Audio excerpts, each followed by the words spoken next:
That single door changed Maya's entire existence forever. She was simply delivering champagne to Suite 7. But Kim Taeyang, Seoul's most feared underworld boss, overheard what the thugs waiting inside had planned for her. His actions that evening transformed everything. Maya had no idea yet, but her former world had ended. The relentless pulse of Mirage nightclub throbbed through Maya's bones, rattling up through her worn sneakers. At 26, she felt ancient. Her dream of opening a small bakery seemed impossibly distant now, fading a little more with each double shift. The cheap polyester uniform clung to her skin, and her only defense against the grabbing hands and lewd comments was a carefully practiced blank expression and iron will. Welcome back, friends. This is Prince of Afro-Korean stories, where passion, danger, and impossible romance intersect. Please keep sharing your ideas for future episodes. And kindly like, share, and subscribe, and activate notifications so you never miss our latest content. Tonight, her resolve faced its greatest test. A crew calling themselves the Black Serpents had been harassing her for weeks. She'd rejected their advances one too many times. Now their stares followed her everywhere, cold and promising violence. Maya, Suite 7, immediately. Don't dawdle. Her supervisor thrust a tray of premium champagne into her grip. Suite 7. They're sweet. Dread coiled tight in her chest, but her electricity bill was overdue. She had nowhere else to turn. High above the main floor, unseen in a private alcove, a figure observed everything. Kim Taeyang wore a suit worth more than most people's monthly salary. His aristocratic features remained expressionless, but his calculating eyes absorbed every detail. He'd come here seeking solitude, yet his world demanded constant vigilance. Two men nearby were laughing, their words cutting through the noise like glass. The moment she enters, we take what we want. The camera's already set up. Taeyang's gaze found Maya then.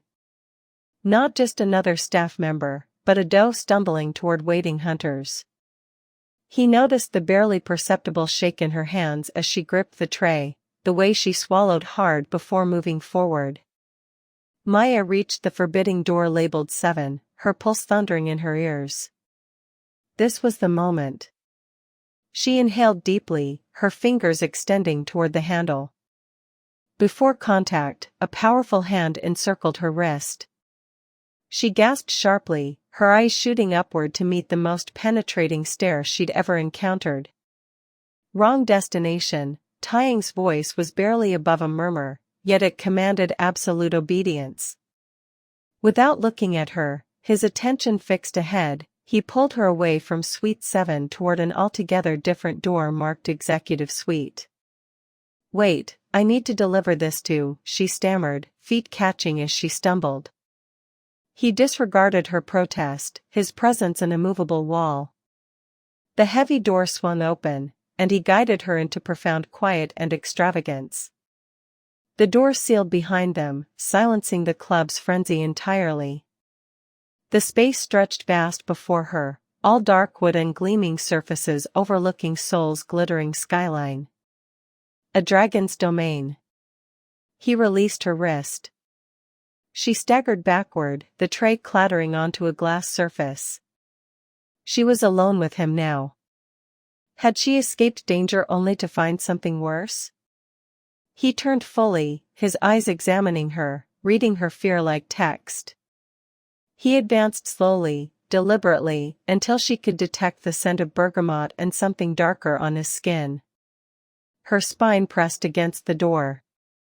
Escape was impossible. He lifted his hand. She recoiled, eyes clamping shut, preparing for pain. But his fingers, unexpectedly tender, swept a loose curl from her forehead. Then he leaned closer. His lips, warm yet controlled, pressed against her temple. The touch lasted mere seconds, but electricity shot through her entire body. A bewildering mixture of terror and something dangerously close to exhilaration. Her eyes snapped open, wide with shock. He stepped back, his expression a mask of icy composure. They were waiting in that suite with drugs and recording equipment, he stated matter-of-factly. Consider whatever debt you owe them settled. Maya's blood turned to ice. Drugs? Recording equipment? The horrifying reality of her narrow escape crashed over her like a wave. But as she stared into the impenetrable eyes of the man who now stood between her and freedom, one terrifying question eclipsed everything else. He'd just rescued her from monsters. So why did she feel like she'd been delivered to something far more dangerous? The silence in the executive suite pressed down on her like physical weight. Maya's heart hammered violently, a trapped creature desperate for release. The ghost of his kiss still burned on her temple, a brand she couldn't ignore. Drugs, she breathed, the word fracturing. Her imagination conjured the nightmare, the darkened room, the predatory faces, the helpless descent into unconsciousness. A shudder racked her frame, and she hugged herself, suddenly feeling exposed in the cavernous, luxurious space. Kim Taeyang watched her with clinical interest, as though studying a fascinating puzzle. He offered no comfort. Instead, he crossed to an elegant bar and poured amber liquid into crystal. The soft clink of glass was deafening. If this hooked you already, don't forget to subscribe, like, and drop a comment because what happens next will absolutely shatter your expectations. The black serpents are petty criminals, vicious but foolish. He sipped slowly, never breaking eye contact. Their pride is fragile as paper. You shattered it. His words weren't accusations, merely cold observations of cause and effect. In his universe, this was simple logic. So I should have what? Let them? The question exploded from her, fueled by sudden defiant rage that momentarily overwhelmed her fear. A brief flicker of something, perhaps amusement, crossed his features before vanishing. No. But choices have consequences. You simply lacked the power to face yours. He set down his glass with a decisive click. Until this moment. Maya shook her head, retreating until her shoulders met the cool wood. I don't want this. Any of this. I just want to go home. Home? Taeyang released a low, humorless laugh. Do you believe they won't be waiting there?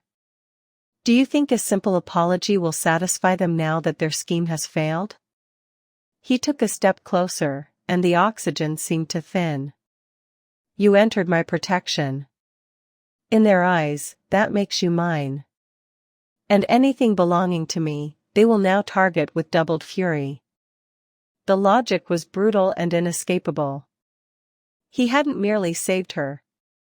He'd painted a target on her back with his own signature beneath it.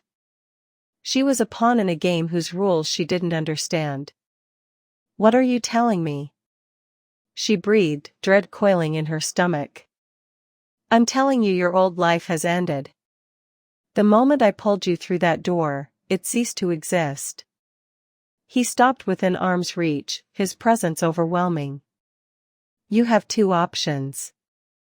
You can walk out that door right now and face whatever the black serpents have waiting for you. I won't stop you. He let the grim possibility hang in the air, a death sentence wrapped in silence. Or? Maya prompted, her voice barely audible. Or, he said, his dark eyes holding hers captive. You accept my protection completely, unconditionally. You work for me. You live where I dictate. You vanish from your old existence.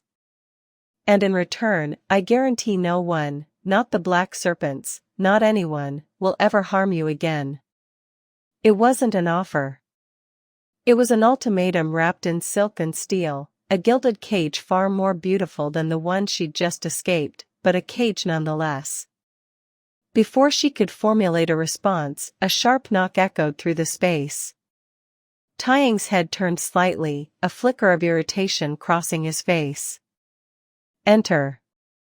The door opened, revealing a tall, severe-faced man in an impeccable suit, his head of security. "Lee." "Sir, the men from Suite 7 are becoming agitated. They're demanding the girl." Taeyang's eyes slid back to Maya, a silent, intense question burning within them.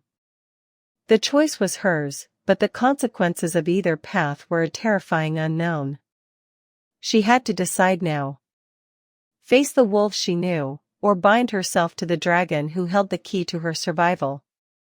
The air crackled with the weight of the ultimatum. Maya's gaze darted from Kim Taeyang's impassive face to the grim bodyguard at the door. The predators were circling, and the dragon awaited her answer. Her heart screamed for the familiar, however perilous, but her mind, cold and rational, knew the truth. Walking out meant a needle in a dark alley. Staying was a leap into the abyss. "I'll stay," she whispered, the words tasting like ash and strange liberation. Taeyang gave a single curt nod, as if her decision was inevitable. He turned to his bodyguard. "Lee, deal with the trash in Suite 7. Make it abundantly clear she is under my protection. If they so much as glance in her direction again, they'll lose the eyes to see with." "Understood, boss." Lee's eyes flickered to Maya for a nanosecond, registering her new status before he melted back into the hallway, closing the door silently. Alone again, Taeyang turned his full attention back to her. "From this moment, Maya, you cease to exist. Your apartment, your job, your friends, they're a ghost's life now." He picked up a sleek black phone and pressed a button. "Bring the car immediately." Panic, fresh and sharp, lanced through her. "My belongings, I have photographs. My grandmother's ring." "They're gone," he stated, his voice leaving no room for argument. "Sentimentality is a luxury you can no longer afford. It's a chain your enemies will use to strangle you." He strode to the door, holding it open. "We're leaving." The corridor outside was empty, the music from the club a distant, muffled throb. He led her not back through the pulsating heart of Mirage, but down a silent, private hallway she never knew existed, toward an elevator with mirrored walls. She caught a glimpse of their reflection, a king and a pale, terrified ghost in a cheap uniform. The elevator descended to a subterranean garage where a black armored sedan idled, its engine purring quietly. Lee held the rear door open. Taeyang guided her inside with a hand on the small of her back, a gesture that was neither gentle nor rough, but one of absolute possession. The door closed with a heavy thud, sealing them in a tomb of leather and silence. They drove through the neon-soaked arteries of Seoul, but the city looked alien to her now. She was seeing it from behind glass, separated from the life she knew. She watched ordinary people living ordinary lives, and profound grief hollowed her out. He didn't speak. He simply watched the city pass, his profile a sharp, unreadable silhouette against the window. The car eventually glided through imposing iron gates and climbed a winding private road shrouded in manicured trees. At the crest stood a modern fortress of glass and steel, all sharp angles and impenetrable windows overlooking the city like a watchful predator. The car stopped. Lee opened her door. Taeyang was already walking toward the entrance. "Welcome to your new home," he said without looking back. She was led inside by a stern, silent housekeeper. The interior was breathtaking, a study in minimalist luxury, all cool marble, rich woods, and priceless contemporary art. It was sterile, soulless, a museum, not a home. She was shown to a room larger than her entire apartment. A closet held a collection of elegant, simple clothing in her exact size. Everything had been anticipated, arranged. The level of control was terrifying. Hours later, bathed and dressed in unfamiliar silk pajamas, she stood on the balcony, the city lights twinkling far below. The door to her room opened silently. Taeyang entered, having changed into dark tailored loungewear. He held 2 glasses of wine. "A peace offering," he said, his voice softer now, the hard edges worn down by the late hour. He handed her a glass, their fingers brushed. Another electric jolt. She took a nervous sip, the rich wine blooming on her tongue. "Why?" The question finally broke free. "Why me? You could have anyone." He moved to stand beside her at the railing, his gaze fixed on the horizon.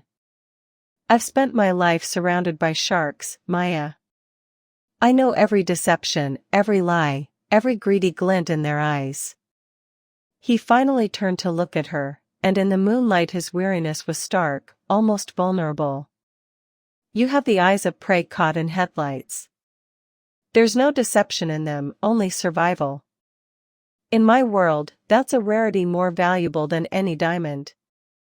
His confession hung in the air, more intimate than the kiss, more binding than any contract. He wasn't keeping her just for protection or possession. He was keeping her for the light he saw in her, a light he desperately needed in his world of endless shadows. But as his words settled over her, a chilling realization dawned. He hadn't saved her to be his guest or even his prisoner. He had saved her to be his sanctuary. And she knew with sinking certainty that a man like Kim Taeyang would burn down the entire world to protect his only source of light. We've reached the conclusion of our compelling African-Korean story. If this story moved you, hit that like button and subscribe for more incredible true stories that prove love can heal the deepest wounds. Share this with someone who needs to believe in second chances. Your support means everything to me. Comment below and tell us what part of this story touched your heart the most.